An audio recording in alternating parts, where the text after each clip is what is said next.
यो चाहिँ कमिलाको घर यता हेर्न सक्नुहुन्छ कोलाई थाहा छ यस बारेमा। यो चाहिँ कमिलाको घर। यो चाहिँ कसरी बनाउँछ कमिलाले भन्दिन होला। हेर्नुहोस् त पुरै तालै ताल पुरै घर बनाएर अनि एउटा सानो कमिलाले यस्तो यहाँ धेरै छ यो वनमा हेर्न सक्नुहुन्छ। अहिले हामी यो ठ्याक्कै कहाँ छौँ भनेपछि यो तुलसीपुरको रक्सेश्वरबाट माथि यो घोर्नेटी लामीदम्बार जाने बाटोमा हेर्न सक्नुहुन्छ। कति रमाइलो, कति हरियाली अनि कति सफा वातावरण छ यहाँ त। र यो हिँड्ने क्रममा हामी यात्रामा छौँ आज।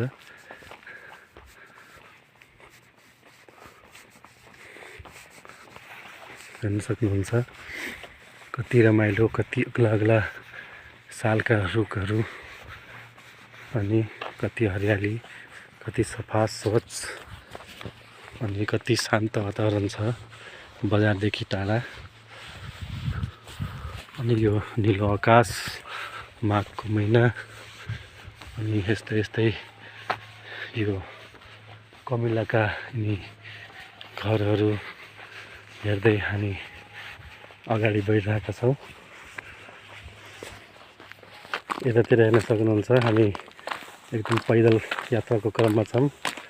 हुन त हामी यो गाडीमा हिँड्ने कुरो हो, तर केही छैन, पैदल हिँडेर प्रकृतिको आनन्द लिउँ भनेर हिँडिरहेका छौँ। अनि झोला पनि धेरै गरमको छैन, त्यही भएर हेर्नुहोस् यति अग्ला सालका रुख, सालका पात अनि सफा स्वच्छ यात्राको क्रममा हिँड्दै गर्ने हामीसँग अगाडि अझै खेतबारी, घर गाउँ देखाउनेछौँ।